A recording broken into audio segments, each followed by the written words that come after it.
वालेकुम सलाम। जी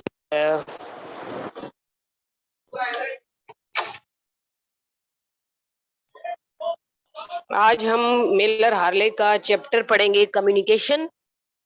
पहले हमने पढ़ा protection, support and movement Miller Harley से भी और एफएससी से भी, और अब हम कम्युनिकेशन वाले चैप्टर को देखते हैं ताकि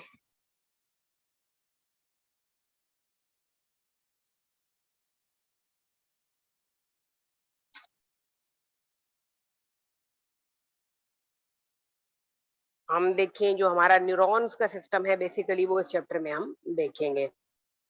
तो जी कम्युनिकेशन 1 में हमने बेसिकली नर्वस और सेंसरी सिस्टम्स को देखना है कि एक एनिमल की बॉडी में या एक प्लांट की एनिमल की बॉडी में कौन कौन से सेंसरी सिस्टम्स लगे हुए हैं, हमारा नर्वस सिस्टम किस चीज पर बेस करता है और वो कैसे फंक्शन करता है। तो जी इस चैप्टर में बड़ा ये लेंथी चैप्टर है और इसके काफी ऑब्जेक्टिव्स हैं, काफी आउटलाइंस हैं, इसमें रिसेप्टर्स हैं, इसमें इन्वर्टिब्रेट्स का नर्वस सिस्टम है, इसमें इन्वर्टिब्रेट्स का है, इसमें न्यूरॉन्स का स्ट्रक्चर है, इसमें आपका ईयर का स्ट्रक्चर है, आपका इसमें आई का स्ट्रक्चर है। तो the two forms of communication in an animal that integrate body functions to maintain homeostasis are. तो आपकी बॉडी के अंदर होमियोस्टेसिस किसने मेंटेन किया हुआ है?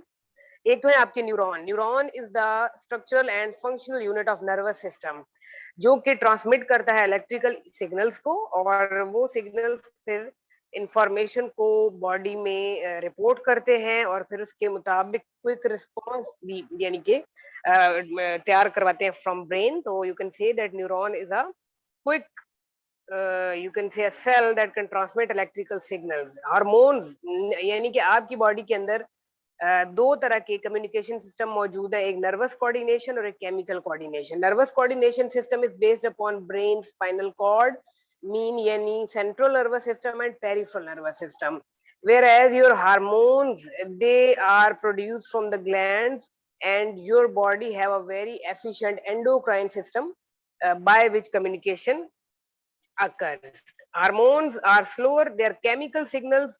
ये डिफरेंस आपने याद रखना है। न्यूरॉन इलेक्ट्रिकल सिग्नल देता है जबकि हार्मोन केमिकल सिग्नल देता है। हार्मोन का जो रिजल्ट है, जो रिस्पांस है, वो थोड़ा स्लो है। न्यूरॉन का रिस्पांस या इलेक्ट्रिकल सिग्नल का रिस्पांस रैपिड है। जो कि हार्मोन्स की बात अगर करें तो वो कहते हैं कि एक केमिकल सिग्नल है जो बड़ी दूर तक, यानी अगर फॉर एग्जांपल एक हार्मोन पिट्यूटरी ग्लैंड से प्रोड्यूस हो रहा है तो वो वाइड स्प्रेड है, वो बहुत दूर जो ऑर्गन्स मौजूद हैं वो उनके इफेक्ट को भी इन्फ्लुएंस कर सकता है। फॉर एग्जांपल क्या आपका पिट्यूटरी ग्लैंड का एक हार्मोन है फॉलिकल स्टिमुलेटिंग हार्मोन, तो अब follicle stimulating hormone is responsible for the ripening of follicles found in the ovary of the female. Then it means that the hormones they travel down with the blood and they reach the target cell and influence the response। तो hormone जो है वो बड़ा prolong response भी देते हैं और wide spread देते हैं। This chapter focuses on the function of neuron, the nervous system in animal and the ways how animal collect the information and how animal transmit it। तो ये तीन तरह के न्यूरॉन हैं, हम इनका स्ट्रक्चर भी देखते हैं। Three neurons are found in your body: sensory neuron, interneurons and motor neurons। And if I talk about sensory neuron, then I must say that interneurons are also called associative neuron and interneurons are also called relay neuron। तो अगर इनमें से कोई भी word use हुआ है तो it mean कि वो इंटरन्यूरॉन की बात कर रहा है। तो हम इसके फंक्शंस देखेंगे। ये तीन तरह के न्यूरॉन है जी। This one is sensory neuron. Basic structure same है, सबके पास डेंड्राइट है, सबके पास एक्सॉन है, सबके पास सेल बॉडी है, न्यूक्लियस है, और थोड़ा सा इनका स्ट्रक्चर डिफरेंस है। ये मोटर न्यूरॉन है, ये आप देख रहे हैं, जो कि मिडल में है, और इंटर न्यूरॉन जो है वो सी पर है। To conclude the study of communication, chapter 25 examine how hormone affect long term changes। Neuron के बारे में वो बात करता है कि न्यूरॉन जो है वो आपका structural as well as functional unit है नर्वस सिस्टम का। नर्व ग्रीक लैंग्वेज का वर्ड है। Neuron that specialise to produce signal, और न्यूरॉन को इसी तरह बनाया गया है कि वो सिग्नल्स को ट्रांसमिट कर सके और वो कम्युनिकेट कर सके शॉर्ट डिस्टेंस के ऊपर, रिलेटिवली शॉर्ट। ये पॉइंट आपने याद रखना है, relatively over short to relatively long distance from one part of an animal body to another, यानी कि फॉर एग्जांपल आप अपनी फिंगर किसी गर्म चीज के ऊपर रखते हैं, आपको हीट फील होती है, आपके सेंसरी न्यूरॉन वहां से इंफॉर्मेशन को उठाकर और वो आपके ब्रेन को पहुंचाते हैं। तो यानी आप कह सकते हैं कि short to relatively long distance from one part of the body to the other. Neuron के दो इंपॉर्टेंट प्रॉपर्टीज है, ये पेपर में पूछा गया क्वेश्चन है। उसने यानी कि ये लिखा कि न्यूरॉन की क्या क्या फंक्शन है या क्या क्या प्रॉपर्टीज हैं, तो उसने किसी एक ऑप्शन में एक लिख दिया, एक में उसने एक्साइटेबिलिटी लिख दिया, एक में उसने कंडक्टिविटी लिख दिया, एक में उसने बोथ ए एंड बी लिख दिया और एक में नन ऑफ दीज लिख दिया। तो ये दोनों काम न्यूरॉन के हैं कि न्यूरॉन एक्साइट भी होते हैं और ये रिस्पॉन्ड करते हैं स्टिमुलाई के मतलब बदले में, और कंडक्ट भी करते हैं सिग्नल। तो ये दोनों काम न्यूरॉन करता है। Three functional types of neuron, neuron की तीन टाइप्स है, sensory neuron, inter and motor. Sensory receptor और एफरेंट न्यूरॉन, इनको अब ये मुख्तलिफ नाम यूज किए जा रहे हैं।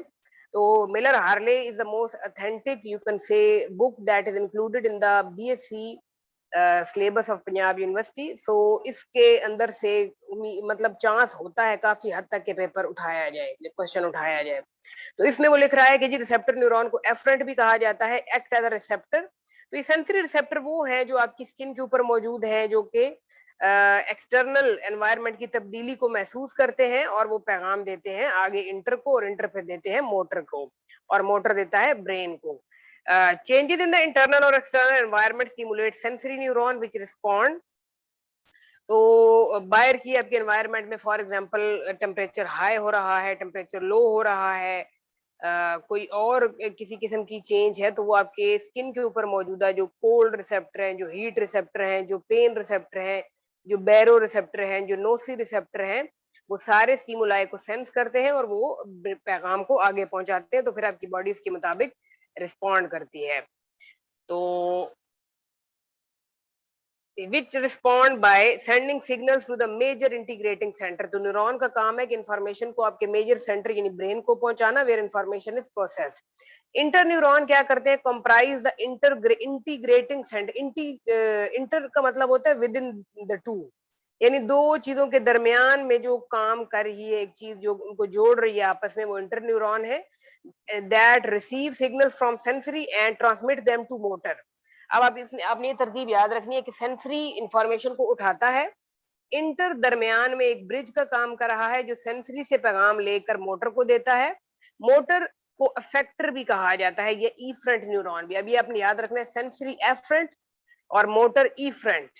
Send the process information via signal to the body effector. तो मोटर न्यूरॉन जब इंफॉर्मेशन को ले लेते हैं ब्रेन से, ब्रेन को इंटरप्रेट कर देता है, तो फिर मोटर न्यूरॉन वापस पैगाम लेकर आते हैं आपके इफेक्टर्स के पास, जो आपके मसल हैं या आपके ग्लैंड है। मिसाल के तौर पर आपने किसी गर्म चीज के ऊपर हाथ रखा हुआ है, आपके सेंसरी न्यूरॉन इंफॉर्मेशन को पिक करेंगे, फिर इंटर को देंगे, इंटर आगे ब्रेन को पहुंचाएगा, ब्रेन वापस मोटर को पैगाम देगा कि मसल्स को कॉन्ट्रैक्ट कर लिया जाए, तो आप फौरन अपना हाथ पीछे कर लेते हैं। इसको रिफ्लेक्स एक्शन भी कहते हैं, रिफ्लेक्स एक्शन।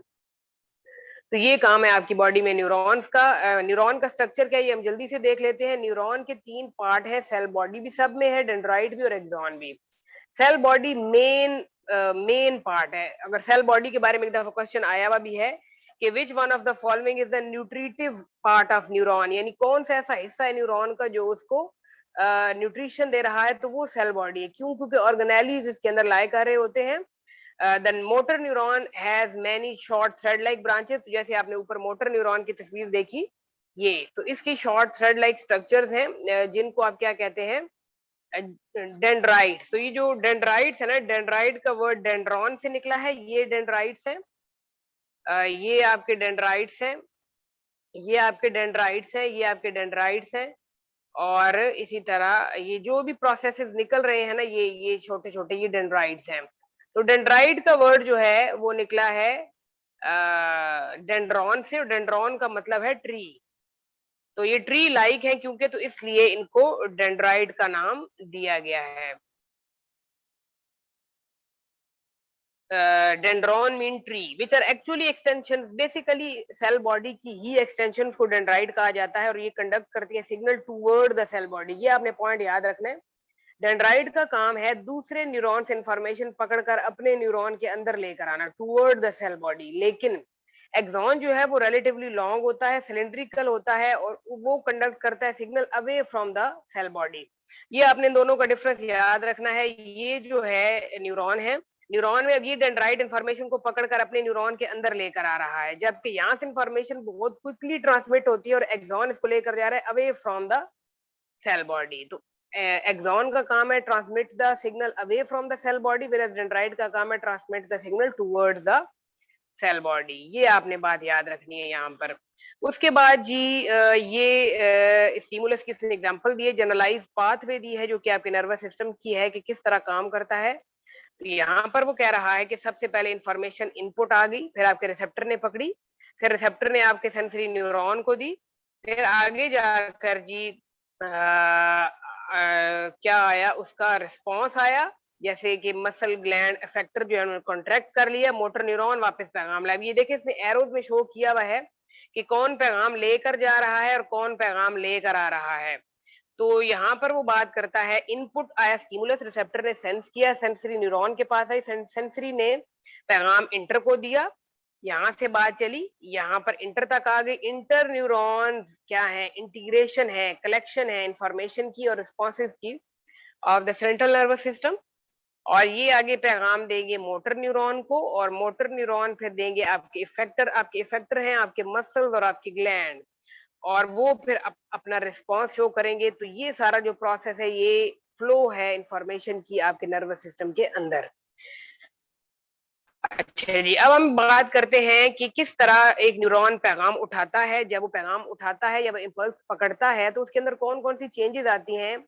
जब न्यूरॉन कोई भी इम्पल्स जनरेट नहीं कर रहा होता तो उस वक्त वो होता है रेस्टिंग मेम्ब्रेन पोटेंशियल के अंदर, उस वक्त यानी उसकी मेम्ब्रेन जो है वो रेस्ट पर होती है।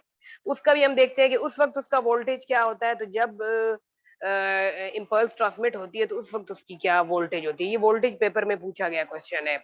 और ये भी पूछे गए क्वेश्चन है कि जब न्यूरॉन रेस्ट पर होता है तो कौन से आइंस का क्या डिस्ट्रीब्यूशन है, और जब वो एक्शन में होता है तो कौन क्या आइंस की डिस्ट्रीब्यूशन है, ये आपने देखना है।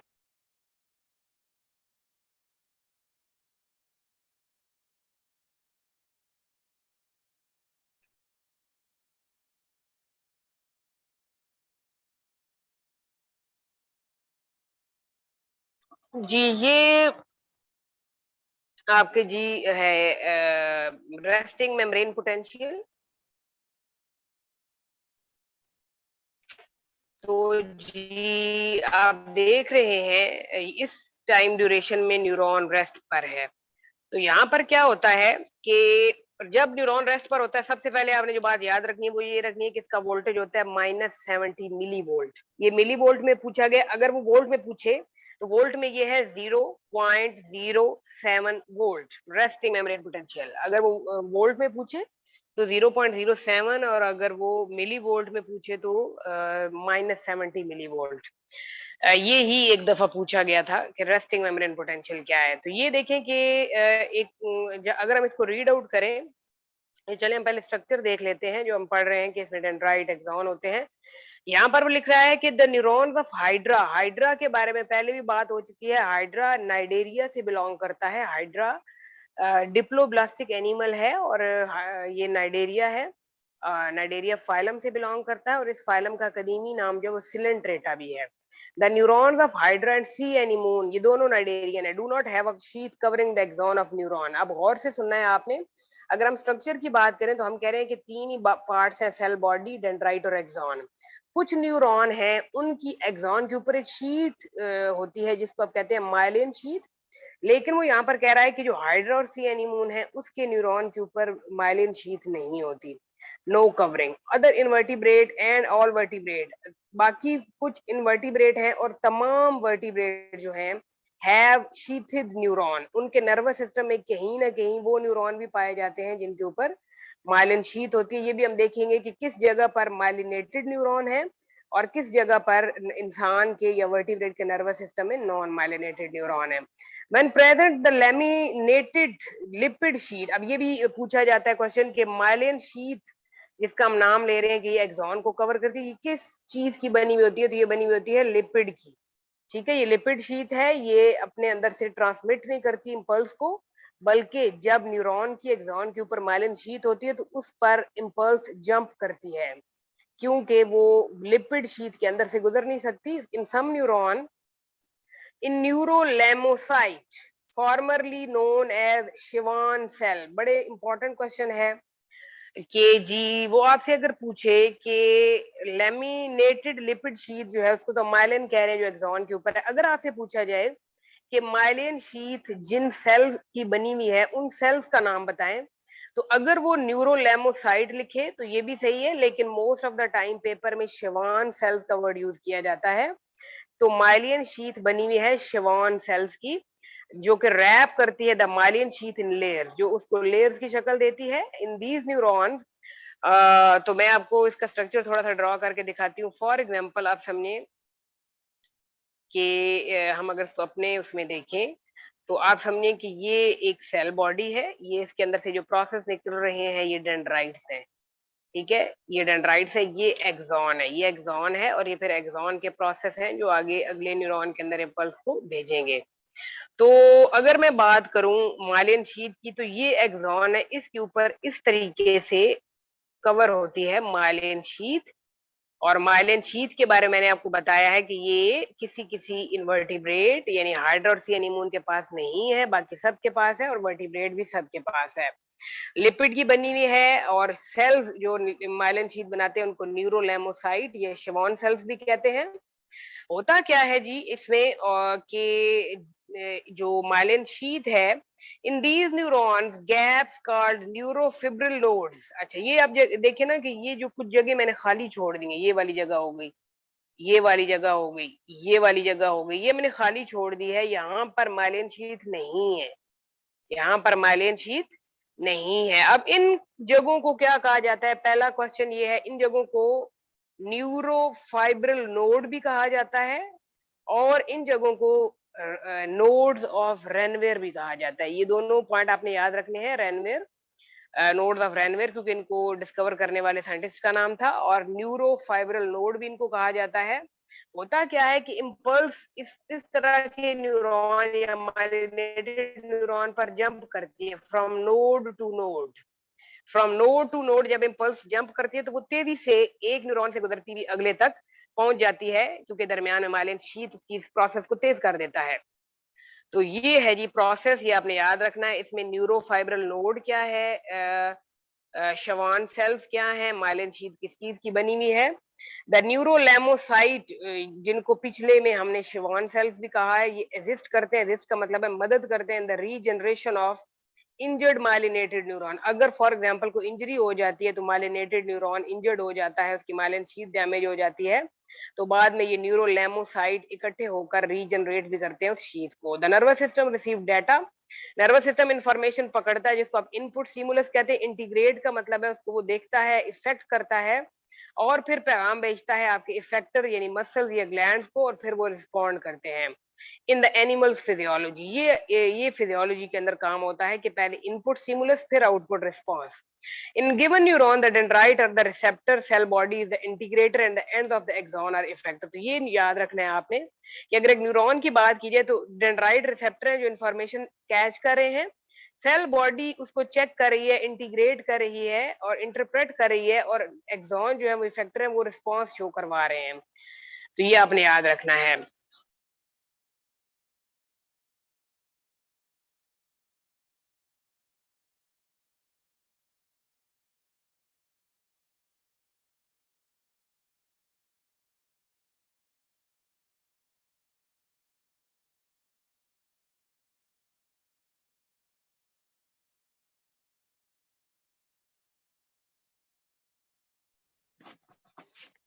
मैम आवाज नहीं आ रही। कर लेती हूँ, सॉरी, कितनी देर से नहीं आ रही थी।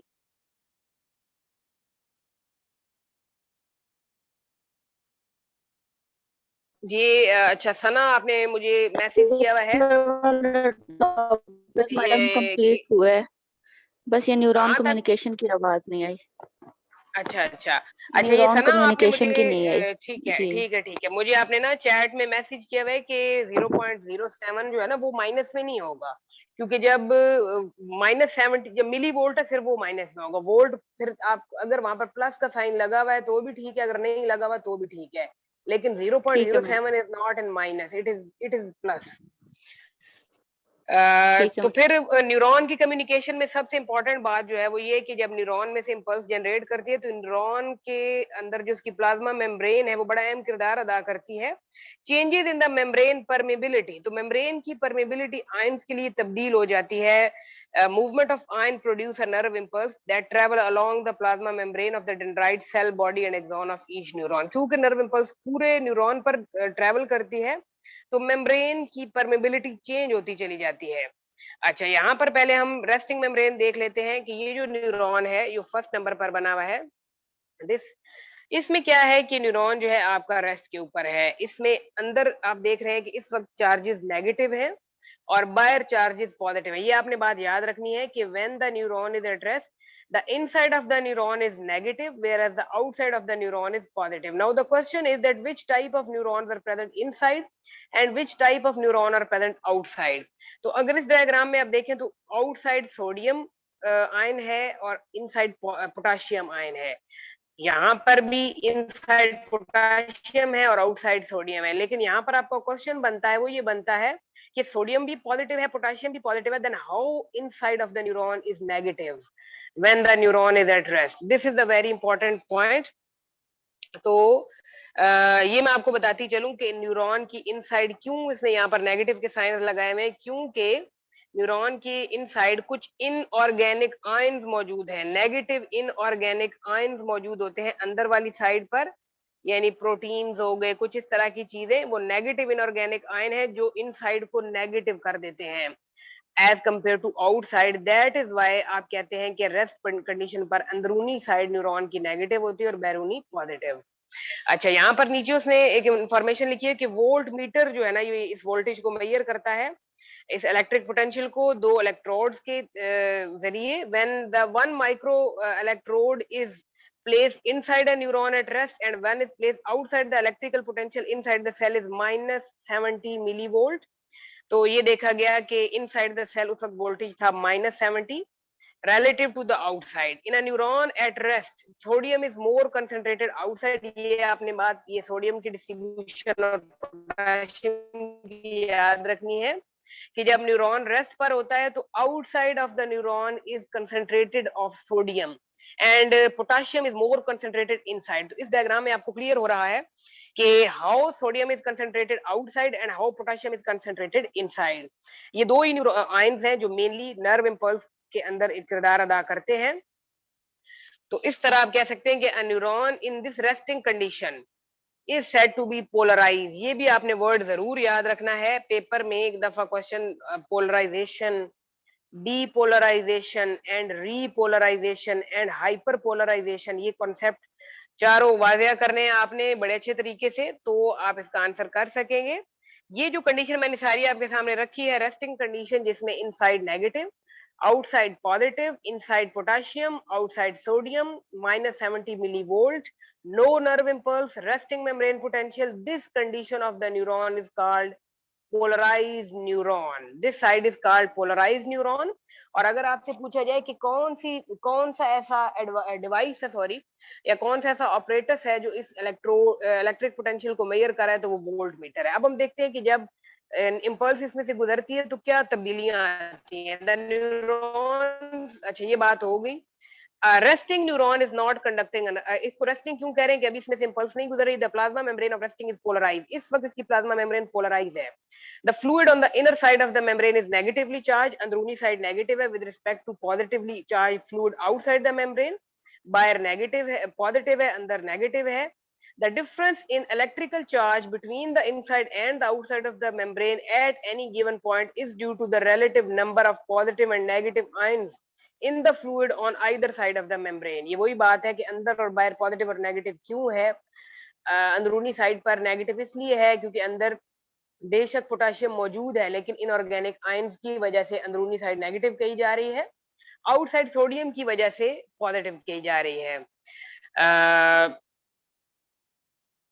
इस तरह वो कहता है कि the difference in electric charge between the inside and outside of the membrane at any given point is due to number of positive and negative ions and to the permeability of the plasma membrane to these ions. और जो plasma membrane है neuron की वो बड़ी permeable है इन दोनों ions की movement के लिए.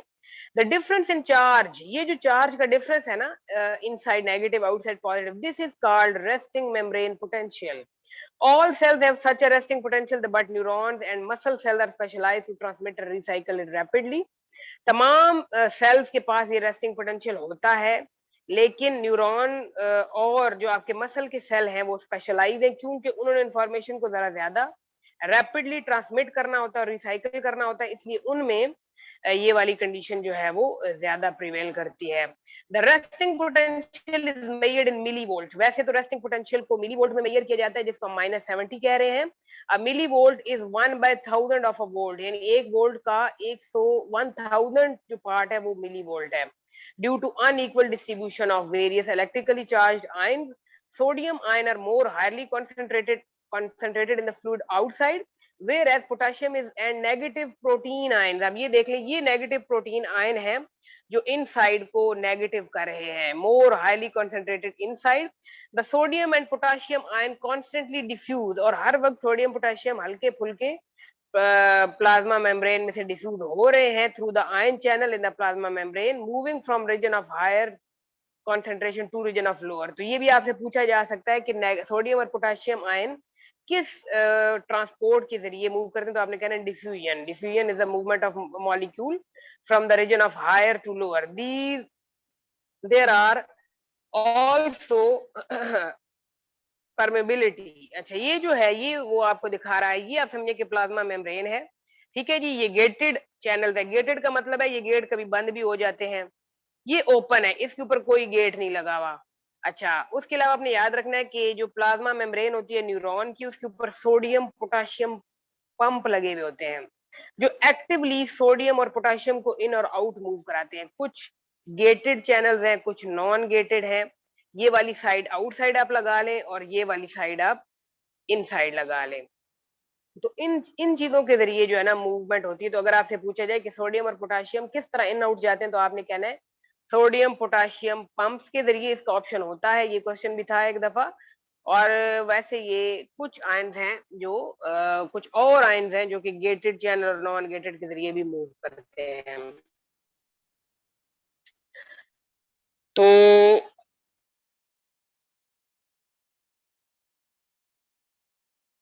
मैं आगे देखती हूँ इसने इसको किस तरीके से वो लेकर चल रहा है. The concentration to the region, there are also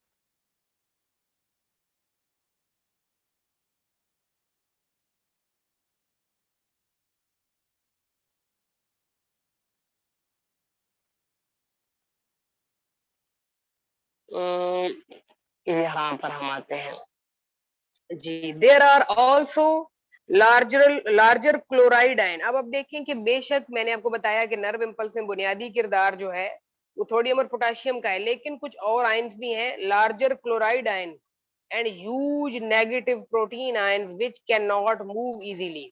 ऊपर से आपको बताया है कि सोडियम और पोटाशियम बड़ा आसानी डिफ्यूज आउट करते हैं मेम्ब्रेन के inside and outside due to the presence of sodium and potassium pump.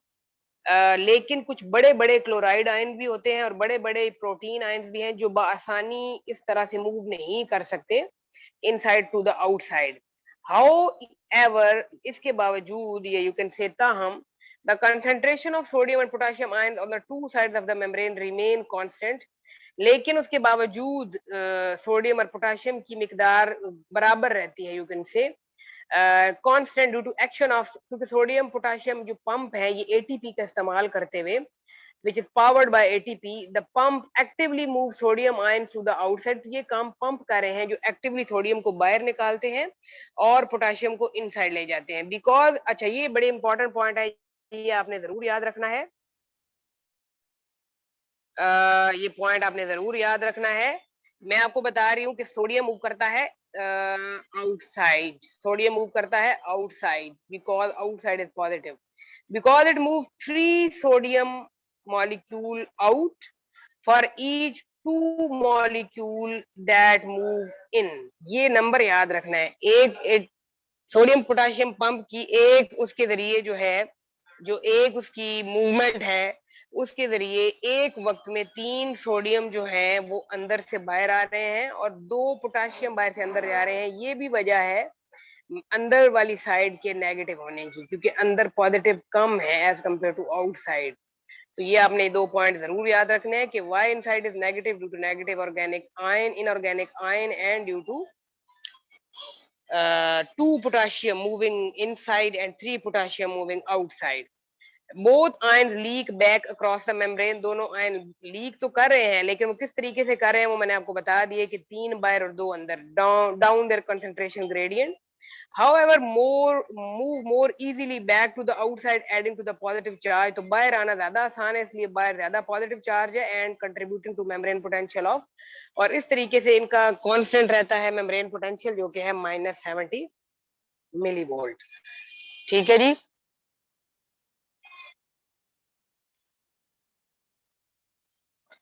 उसके बाद है जी मैकेनिज्म ऑफ न्यूरॉन एक्शन। अब ये अगर आपको रेस्टिंग समझ आ गया है तो एक्शन जो है वो ऑपोजिट, इसके बिल्कुल एग्जैक्टली ऑपोजिट है। Changing the resisting electric potential. अब आपने याद रखना है कि ऊपर हमने जितनी भी बात की है उस कंडीशन में आपका न्यूरॉन पोलराइज है। ठीक है। ये changing the resting electric potential across the plasma membrane is the key factor in the creation and subsequent conduction. तो प्लाज्मा मेम्ब्रेन की जो है ना, ये एक उसने जो पोटेंशियल क्रिएट किया हुआ है वो बड़ा की फैक्टर है नर्व इम्पल्स के अंदर। Stimulus that strong enough. Stimulus होती है कोई भी ऐसी चीज जो किसी भी न्यूरॉन को तब्दील होने पर या किसी भी चीज को तब्दीली पर मजबूर कर दे। You can say it strong enough to initiate an impulse is called. ये पूछा जाता है ऐसी इम्पल्स जो न्यूरॉन की रेस्टिंग पोटेंशियल को एक्शन में चेंज कर दे, या stimulus that strong enough to initiate an impulse threshold. इतना पावरफुल स्टिमुलस था जिसने रेस्टिंग न्यूरॉन को इनिशिएट कर दिया है। When such a stimulus is applied, जब इस तरह का स्टिमुलस लगता है एक पॉइंट के ऊपर रेस्टिंग प्लाज्मा मेम्ब्रेन के ऊपर, तो एकदम से क्या होता है, permeability to sodium ion increases at that point. ये आपने याद रखना है, उस जगह पर जहां पर वो स्टिमुलस आकर टकराता है प्लाज्मा मेम्ब्रेन की परमेबिलिटी बढ़ जाती है। द इनफ्लो ऑफ पॉजिटिव, तो उस सूरत में क्या होता है, अब देखिए सारा कुछ उलट हो रहा है। उस सूरत में फौरी तौर पर सोडियम मूव इन। पहले सोडियम सारा किधर था, बाहर था, अब सोडियम किधर जा रहा है, inside the neuron. The inflow of positively charged sodium ion cause the membrane potential to go from -70 towards 0. एकदम जब सोडियम अंदर की तरफ जाने लगते हैं तो वो वोल्टेज दायरा चेंज होता है, तो -70 से 0 की तरफ आए, यानी अब पॉजिटिव की तरफ आ रहा है, 0 पे आ गया।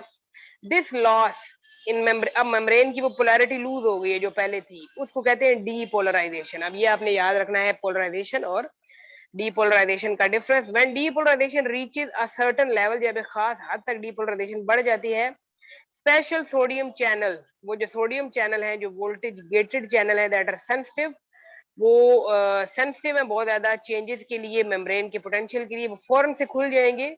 And more sodium rushes to the inside, और ज्यादा से ज्यादा सोडियम अंदर जाना शुरू हो जाएगा, जिसकी वजह से shortly after the sodium ion move into the cell, फौरन जैसे सोडियम अंदर जाएगा, द सोडियम गेट्स क्लोजर, जब बहुत ज्यादा सोडियम अंदर चला जाए तो गेट एक हद के बाद बंद हो जाएंगे।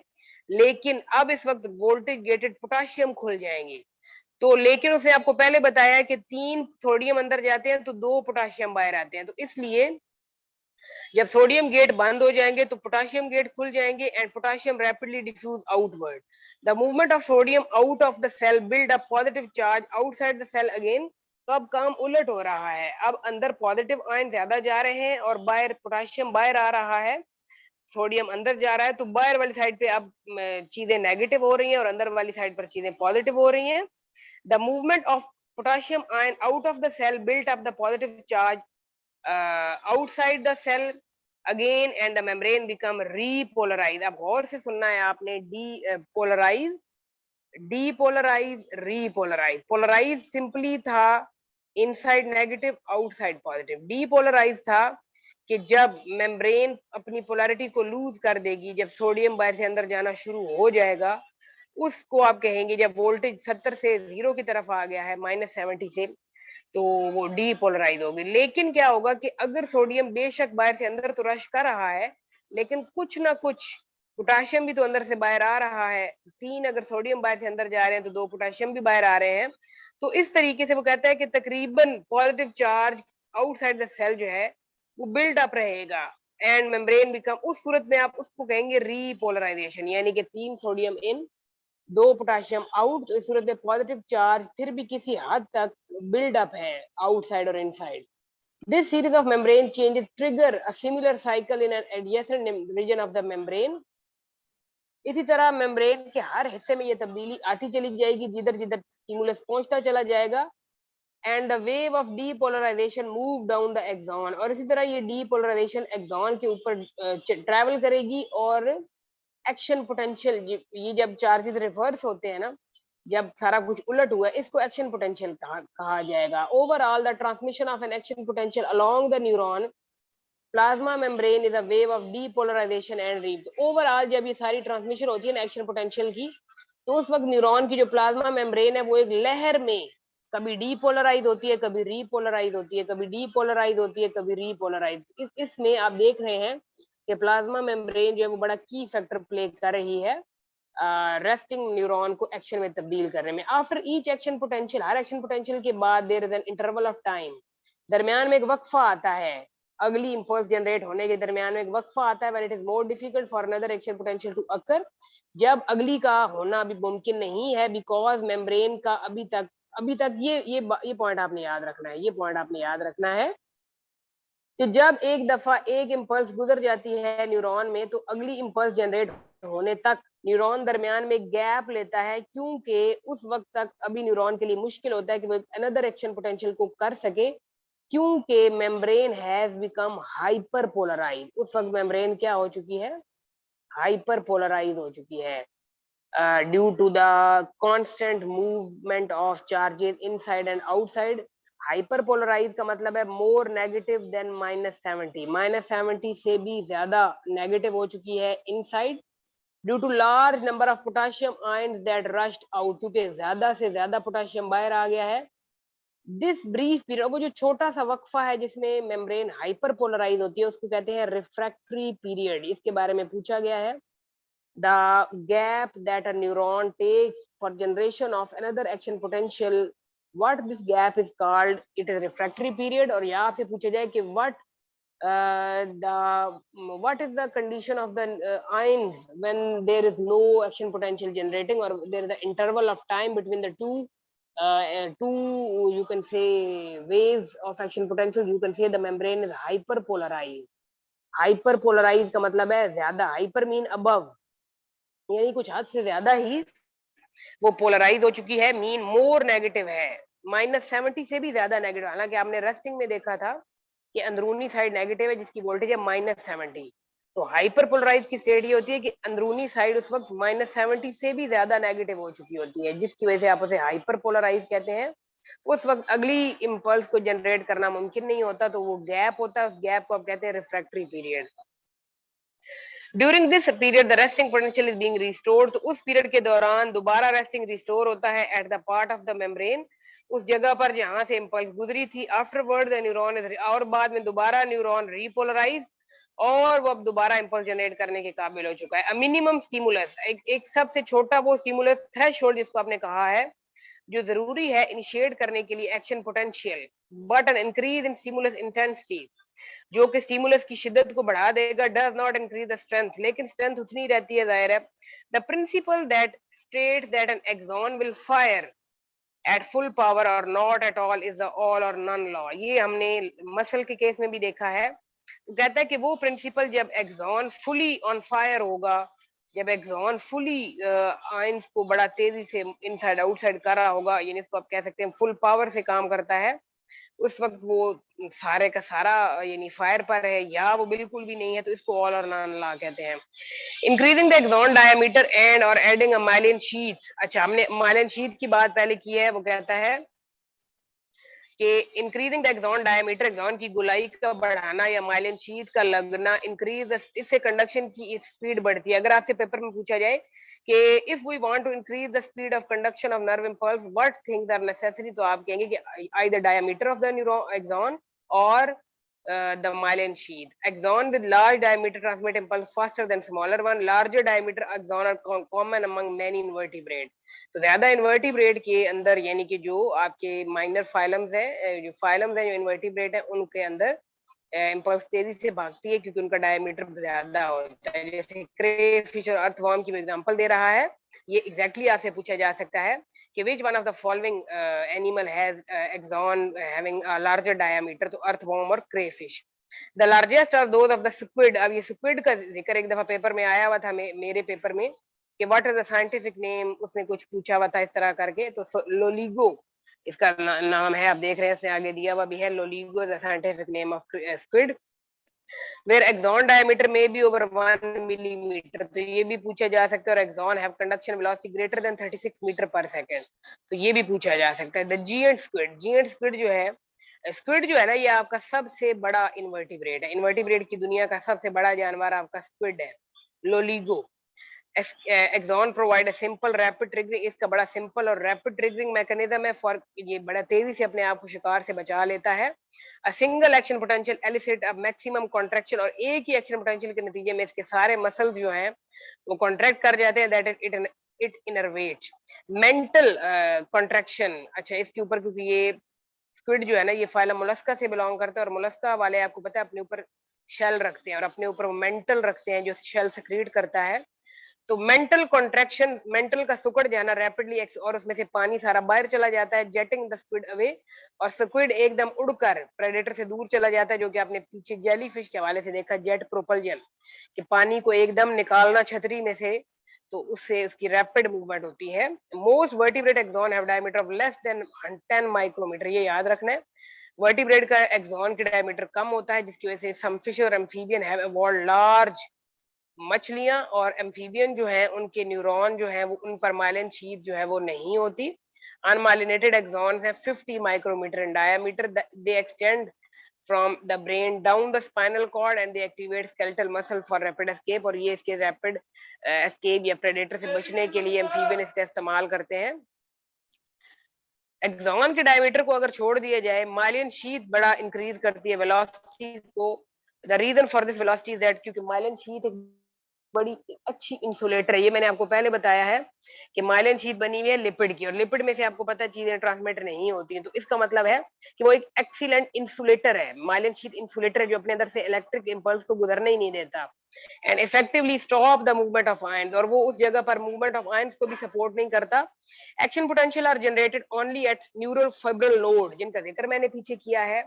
सिर्फ वो नोड, वो पॉइंट जहां जहां पर इंपल्स जंप करती है, जिनको न्यूरोफिब्रल नोड या नोड ऑफ रेनवेयर कहते हैं, सिर्फ वहां पर थोड़ी बहुत आयंस की तब्दीली होती है। In fact the action potential jump, और इस सूरत में इंपल्स जंप करती है from one node to the next node, और ऐसा neuron, for this reason conduction along myelinated is known as saltatory conduction. Saltatory conduction इसको कहते हैं जिसमें माइलिनेटेड न्यूरॉन पर इंपल्स जो है वो जंप करती है फ्रॉम नोड टू नोड। ये भी पूछा गया क्वेश्चन है कि what this impulse is called when impulse jump from one node to the other, तो ऐसी इंपल्स कहलाती है सेल्टेटरी इंपल्स, जिसका मतलब है जंप करना। ये लैटिन लैंग्वेज का वर्ड है, और सिर्फ उस पॉइंट पर, उस नोड पर ये वाले न्यूरॉन जो है ना वो रिवर्स होते हैं। It take less time for an impulse to jump, और एक जंप से अगला जंप और से अगला जंप लगाकर एक्सॉन के अंदर से इंपल्स के गुजरने का अमल बहुत तेज है।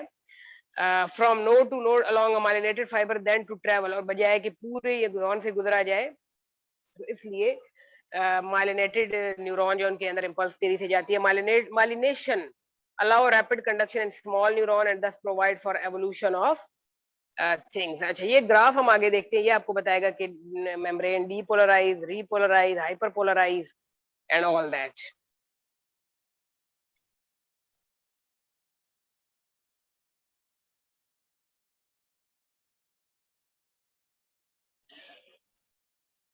जी यहाँ पर है हम, ये ग्राफ है जी, एक्शन पोटेंशियल का ग्राफ है कि जब एकदम एक्शन पोटेंशियल जनरेट होता है तो क्या होता है, और फिर उसमें क्या क्या तब्दीलियां आती हैं ऑन एन ऑसिलोस्कोप। आप खुद देख लें कि अगर आपसे पूछा जाए कि एक्शन पोटेंशियल किस डिवाइस के ऊपर मेजर किया गया, तो ऑसिलोस्कोप, ड्यूरिंग द डीपोलर, अच्छा यहाँ पर हम पहले देख लेते हैं इस ग्राफ को। यहाँ पर आप समझिए -70 है जो कि रेस्टिंग पोटेंशियल है, यहाँ तक रेस्टिंग है, यहाँ पल्स जनरेट होना शुरू हो गई है।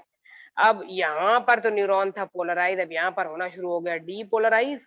यहाँ पर आयंस रिवर्स हो गए, पोटाशियम अंदर, सोडियम अंदर जाना शुरू हो गया, पोटाशियम बाहर जाना शुरू हो गया।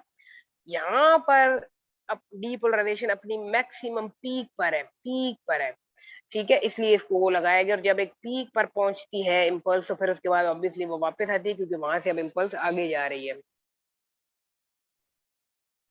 अच्छा जी, ये आप देखें, जब इम्पल्स अपनी पीक से होकर नीचे आती है, तो अब थोड़ा बहुत आयंस रिवर्स हो रहे हैं, थोड़ा बहुत चीजें वापस आ रही हैं, पोटाशियम दोबारा थोड़ा थोड़ा अंदर जाएगा, सोडियम थोड़ा थोड़ा बाहर आएगा, थोड़ा थोड़ा, अभी यानी प्रॉपर चेंज नहीं हुआ, इसको अब कहते हैं रीपोलराइजेशन। और एक स्टेट आती है जब हद से ज्यादा काम जो है वो हो जाता है, यानी कि अंदर वाली साइड हद से ज्यादा नेगेटिव हो जाती है, उसको अब कहते हैं हाइपर पोलराइजेशन। इसके हवाले से क्वेश्चन था पेपर में, हाइपर पोलराइजेशन के हवाले से क्वेश्चन था, और बड़ा कंफ्यूजिंग क्वेश्चन था। और हाइपर पोलराइजेशन एक वो पीरियड है जिसमें एक न्यूरॉन अगली इंपल्स जनरेट करने के काबिल ही नहीं है, और उस पीरियड को कहते हैं रिफ्रैक्टरी पीरियड। तो अब यहाँ पर आपने एक और बात याद जो रखनी है कि हमने देखा कि जब न्यूरॉन रेस्ट पर होता है तो उसका वोल्टेज है -70 मिली वोल्ट या +0.07 वोल्ट, लेकिन एक्शन पोटेंशियल का वोल्टेज क्या है? जब शदीद किस्म के आयंस इन आउट मूव कर रहे हैं, तो उस वक्त वोल्टेज एकदम ऊपर जाता है, जो कि पहुंच जाता है जी +50 पर। अच्छा, इस डायग्राम के नीचे लिखा हुआ है कि during the depolarization phase of the action potential of sodium ion rush to the inside and potassium, the repolarization phase is characterized by rapid increase in potassium ion. This action potential is spike भी कहलाता है because of its shape on an oscilloscope screen. Spike का मतलब है कि एक ऐसी चिंगारी सी जैसे आती है, तो ये ऑसिलोस्कोप पर क्योंकि ऐसी तस्वीर दिखाई गई है, तो कहते हैं कि एक ऐसे चिंगारी सी आती है जिसमें एकदम बढ़ता है जो भी आयंस का मूवमेंट है, डीपोलराइजेशन होती है, और फिर फौरन रीपोलर, फिर हाइपर, और फिर वापस पोलराइज, पहले पोलराइज, फिर डीपोलराइज, फिर रीपोलराइज, फिर हाइपर, फिर पोलराइज, फिर डीपोलराइज, फिर री, और फिर हाइपर। ये तरतीब आपने याद रखनी है। Nervous system that do not occupy much space with in the animal. तो ये था जी आपका नर्वस सिस्टम का एक्शन और पोटेंशियल और रेस्टिंग पोटेंशियल। एक्शन पोटेंशियल का मैं आपको वोल्टेज बता दूं, एक्शन पोटेंशियल का वोल्टेज है +50 मिली वोल्ट, और अगर ये वोल्टेज में आपसे पूछे तो वो है 0.05 वोल्ट, और इसके साथ प्लस का साइन भी हो सकता है। अच्छा जी, आगे वो आपको बता रहा है transmission of the action potential between cell after action potential to travel. अब जिस तरह ये सारा हमने पढ़ा कि एक्शन पोटेंशियल ट्रेवल कर लिया, it reaches the end of the branch, और वो जो आपका एक्सॉन है ना, फिर ये आखिरी कॉर्नर पर पहुंच जाती है उसके, जिसको कहते हैं एंड बल्ब। अच्छा, आप समझे कि ये एक्सॉन था, यहाँ से इम्पल्स अब यहाँ तक पहुंच चुकी है, और यहाँ से अब इसने आगे कनेक्शन बनाने हैं अगले न्यूरॉन के साथ, ये एंड बल्ब है, यहाँ तक इम्पल्स पहुंच चुकी है।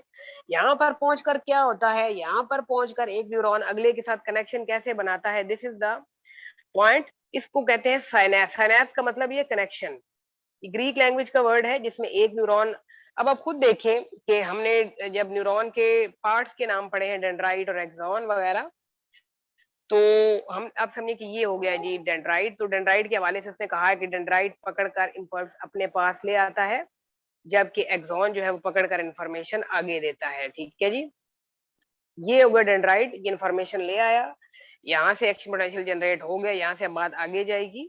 अब अगले न्यूरॉन का डेंड्राइट पकड़ेगा, क्योंकि डेंड्राइट का काम ही क्या है, इंफॉर्मेशन को कैच करना और अपनी सेल बॉडी की तरफ लाना। आई होप कि आप लोग इस बात को समझ रहे हैं। ठीक है, ये इस तरह अब एक्सॉन अगले न्यूरॉन को देगा, अगले डेंड्राइट को देगा। A connection between the axon of one neuron and the dendrite of other neuron is called synapse, is called synapse. और एक और बात याद रखनी है कि जरूरी नहीं कि एक वक्त में सिर्फ एक ही साइनैप्स बने, एक वक्त में कई साइनैप्स बन सकते हैं। हो सकता है इसने भी इसके साथ बनाया हो सकता है कोई और करीबी हो, उसने इसके साथ भी बनाया हो, तो एक वक्त में 2 से 3 से 4 या वट एवर कई साइनैप्स बन सकते हैं। ठीक है जी।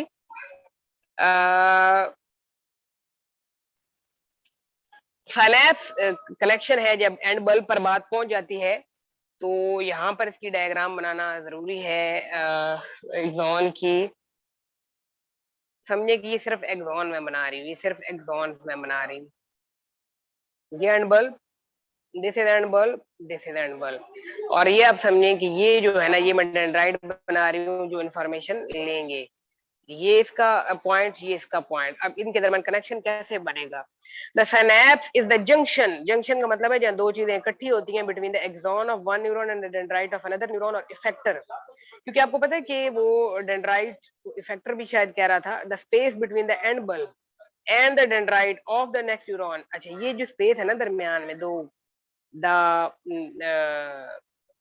Gap, the space between the end bulb and the dendrite of the next, ये जो जगह है इसको कहते हैं साइनेप्टिक क्लेफ्ट। ये भी पूछा गया है, the space between the axon of one neuron and the dendrite of the other is called synaptic cleft. The neuron carrying the action potential toward a synapse is the pre. अब ये जो neuron जो impulse देने जा रहा है ना, ऊपर से लेकर आए, इसको कहते हैं प्री साइनेप्टिक न्यूरॉन, इसको कहते हैं प्री साइनेप्टिक न्यूरॉन। और वो न्यूरॉन जो इंफॉर्मेशन पकड़ने जा रहा है वो है पोस्ट साइनेप्टिक न्यूरॉन। अच्छा जी, after the synapse, neuron readily move away from the synapse. The presynaptic cell is always a neuron.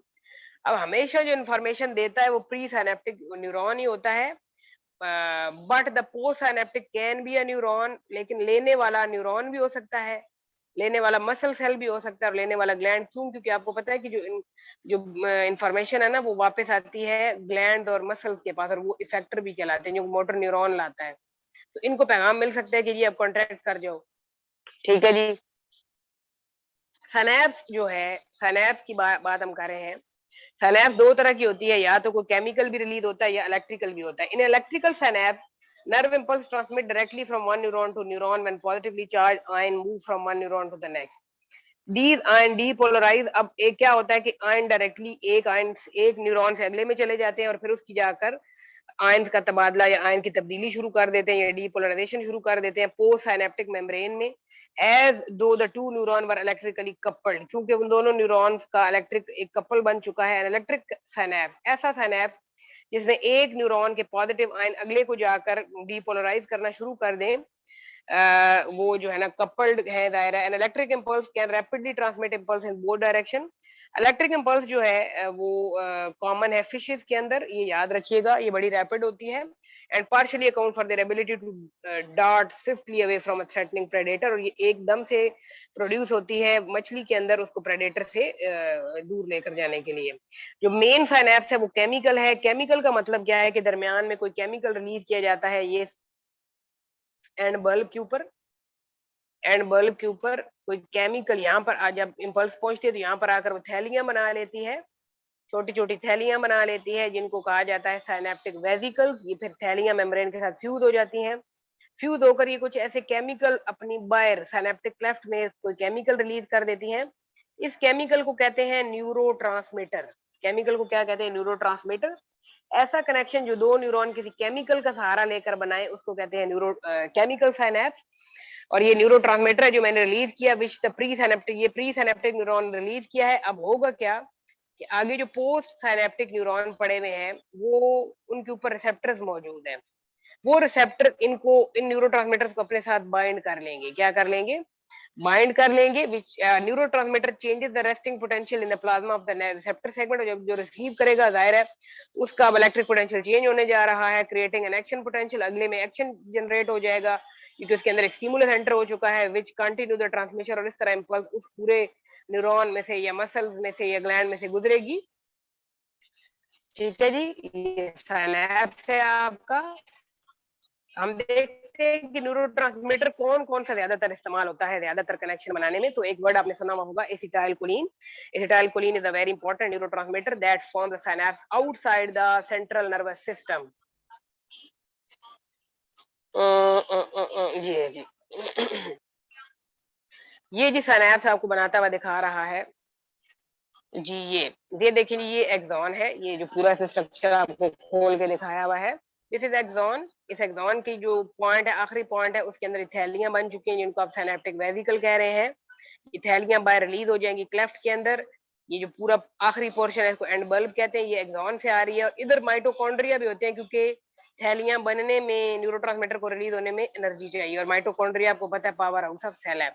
यहाँ पर आप देखें ये एंड बल्ब अगले के साथ कनेक्शन बना रहा है, ठीक है जी।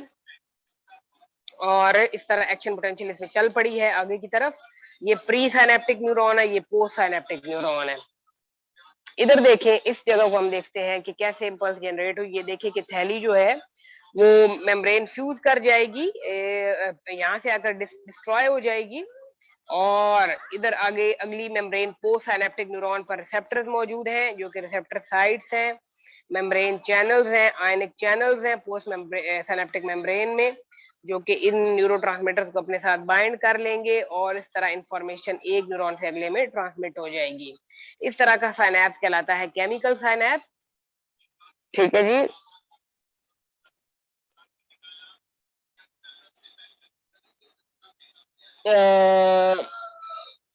ये level of organization, for example, the diploblastic and triploblastic animal have two nervous system. However, this clearly exclude the proto. ये जो nervous system हम पढ़ रहे हैं ना, ये प्रोटोजोआ जो सबसे बेसिक यू कैन से द फाइलम, और स्पॉन्जीज पोरीफेरा आपने सुना हुआ होगा, ये उनके ऊपर ये लागू नहीं होता क्योंकि वो बहुत एक सिंपल सेलुलर लेवल की ऑर्गेनाइजेशन है उनके अंदर। क्योंकि नाइडेरिया से लेकर आगे चलते आए हम मछलियों तक, एवीज तक, एम्फीबियंस तक, रेप्टाइल्स तक, मैमल्स तक, तो हम हाईली एवॉल्व्ड है, हमारा नर्वस सिस्टम हाईली एवॉल्व्ड है, तो हमारे अंदर इस तरह की ट्रांसमिशन होना मुमकिन है।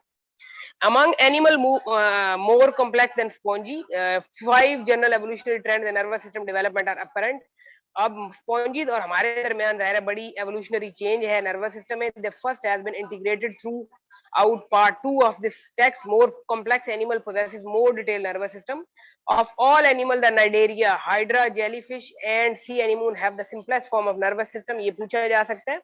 सिंपलेस्ट नर्वस सिस्टम नाइडेरिया के अंदर है जो कि है in the form of nerve net. Hydra की पूरी बॉडी के ऊपर सिंपल तरीन किस्म का नर्वस सिस्टम है जो कि जाल बिछा हुआ है न्यूरॉन का, यानी आप ऐसे समझिए कि पूरा इसके ऊपर जाल है, और ये भी सिर्फ ऊपर ऊपर की सतह पर होता है, ये ज्यादा डीप नहीं होता। Latest work that conduct impulse from one area to another. तो इस नर्व नेट का काम है इम्पल्स को कंडक्ट करना by the neuron is by directional. Cnidarians के पास ब्रेन नहीं होता और इनके लोकल क्लस्टर गुच्छे बने हुए न्यूरॉन के, instead a nerve stimulus anywhere, लेकिन कहीं से भी आए स्टिमुलस तो इसको इनिशिएट करते हैं नर्व इंपल्स को जो स्प्रेड होती है इसकी पूरे नर्व नेट के अंदर। In jellyfish this type of nervous system is involved in slow swimming. Jellyfish के अंदर भी ये नर्वस सिस्टम उसकी स्विमिंग के अंदर मदद करता है and in keeping the body right side, और बॉडी की जो पोजीशन है वो maintain. At the cellular level, छोटे लेवल पर neuron function in the way discuss earlier. Echinodermata starfish आखिरी फाइलम है इन्वर्टिब्रेट का जो कि इसके अंदर सी स्टार आता है जिसके अंदर, अच्छा मैंने इसकी 6 लेग्स बना दी हैं, वैसे इसकी 6 लेग्स नहीं, इसकी 5 आर्म्स होती हैं स्टारफिश की। Starfish has 5 arms. तो उसके अंदर वो कहता है सी अर्चिन, सी हर वो एनिमल सिवाय सी एनिमोन के जिसके शुरू में सी आता है वो फाइलम अकाइनोडर्मेटा से बिलोंग करता है, क्योंकि फाइलम अकाइनोडर्मेटा वो वाइड फाइलम है जो कि एक्सक्लूसिवली मरीन है, इसके सारे मेंबर समुद्र में हैं। They still have nerve net, इनके पास भी नर्व नेट है आखिर वालों के पास, बट लेकिन इनका नर्व नेट जरा ज्यादा पेचीदा है। For example sea star have distinct nerve nets. Sea star के पास बड़े वाज़िया 3 तरह के नर्व नेट हैं। The one that lies just under the skin, एक उसकी बिल्कुल स्किन के नीचे हैज अ सर्कुमोरल रिंग, और एक ने दरमियान में रिंग बनाया हुआ डिस्क पर, एंड 5 सेट ऑफ, और उसकी 5 की 5 आर्म्स में नर्व कॉर्ड बिखरे हुए हैं। अनदर नेट, और एक और नर्व नेट भी है सर्व द, जो किसके मसल्स को पैगाम देता है। ये सारे एनिमल बने हुए हैं, रिप्रेजेंटेटिव एनिमल हैं जिनमें हाइड्रा का नर्व नेट है, प्लानेरिया का जो है लैडर लाइक नर्वस सिस्टम है, और जो आपका ये अर्थवॉर्म है इसका आप देख रहे हैं, इस इधर से ब्रेन की डेवलपमेंट, बेसिकली गैंग्लिया की डेवलपमेंट यहाँ से स्टार्ट हो गई थी प्लानेरिया से। फिर अर्थवॉर्म में आपको प्रॉपर नजर आता है, उसमें बकायदा नर्व कॉर्ड्स है।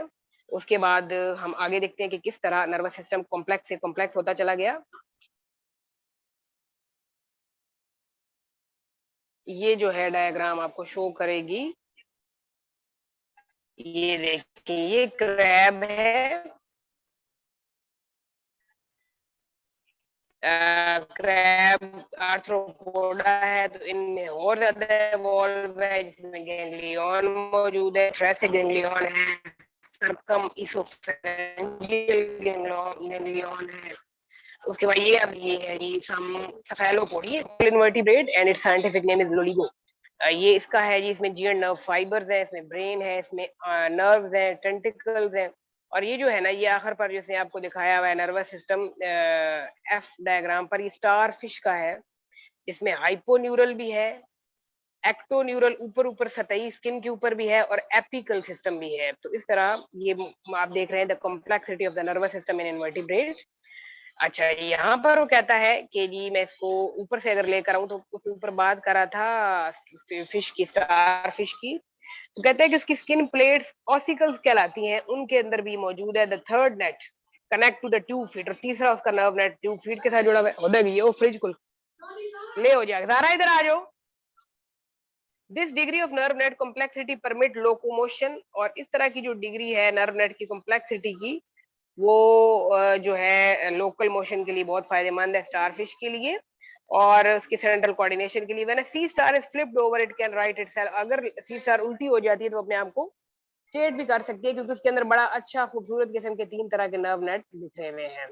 एनिमल जैसे फ्लैट वॉर्म में प्लेनेरिया है, राउंड वॉर्म में आपके पास जो है वो एस्कैरस है, that move in a forward direction, जो आगे से आगे मूव करते हैं, हैव सेंस ऑर्गन, उनके अंदर सेंस ऑर्गन भी है in the body region that first encounter, और जो कि एनवायरमेंटल स्टिमुलाई को सबसे पहले सेंस करते हैं, फिर उनके अंदर जो है वो एक्शन पोटेंशियल जनरेट होता है।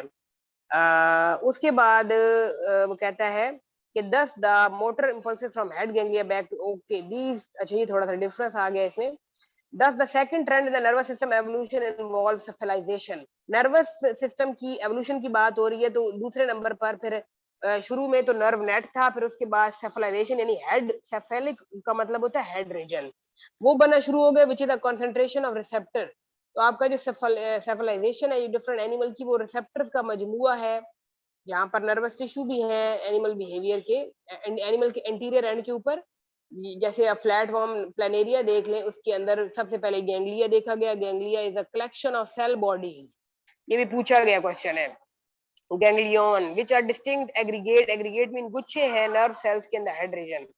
Ganglia function as a primitive brain, ये बात आपने याद रखनी है, ये कदीमी ब्रेन है सबसे पहले जो प्लेनेरिया या फ्लैट वॉर्म या फाइलम प्लेटियलमिन्थीस में देखा गया डिस्टिंक्ट, और इसके अंदर आपने देखा कि सीढ़ी की तरह उसका सिस्टम है। ये देखिए लेटरल उसकी साइडों पे 2 नर्व कॉर्ड्स ट्रेवल कर रही हैं पूरी बॉडी में, collection of neuron on either side of the body carry sensory information from periphery, का मतलब है किनारों से, to the head ganglia, head तक, and carry impulses from head ganglia back to the muscles, allowing the animal to react to the environment. तो इस तरह animal planaria अपनी एनवायरनमेंट के साथ रिएक्ट करता है। लेटरल नर्व कॉर्ड साइडों पर इसकी 2 नर्व कॉर्ड है, reveal that flat form also exhibit third trend, और इससे ये साबित हुआ कि फ्लैट फॉर्म जो है इनके अंदर एक तीसरी भी एक एवोल्यूशन मौजूद है। वो क्या है कि bilateral symmetry.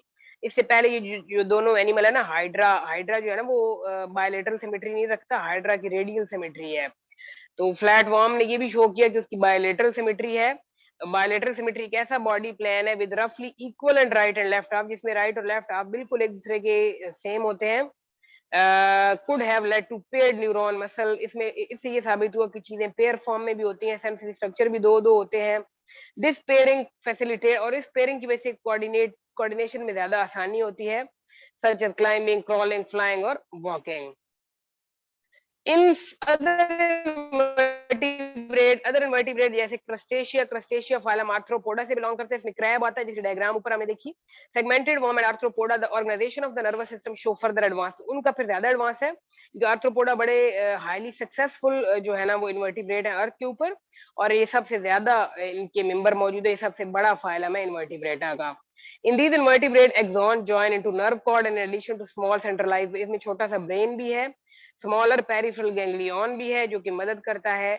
Outline region of the animal body, ganglia can occur in each body segment or can be scattered throughout the body to the organ they regulate. तो क्रैब का जरा अच्छा है, वॉल्ड किस्म का है, रिगार्डलेस ऑफ द अरेंजमेंट से हटकर अगर बात की जाए तो ganglia represent fourth evolutionary trend. The more complex an animal, जितना एनिमल कॉम्प्लेक्स होता जाएगा उतने मोर इंटरन्यूरॉन उसके पास होंगे, because interneuron and ganglia, interneuron ज्यादा काम करते हैं गैंग्लिया में, do much of the integration, यानी आपस में उनका राब्ता करवाना, that takes place in nervous system. The more interneuron the more complex behaviour, जितने आप में ज्यादा इंटरन्यूरॉन होंगे उतना कॉम्प्लेक्स बिहेवियर होगा। तो ये भी आपसे पूछा जा सकता है कि why the more complex behaviour, या how the more complex behaviour the animal shows. तो आप कहेंगे because they have the more interneuron as far as nervous system is concern and animal can perform. तो I think it's enough for today. We will continue it quickly from tomorrow, and we will discuss about the basics organization of the nervous system and about the central and the peripheral nervous system. Thank you so much. Allah Hafiz.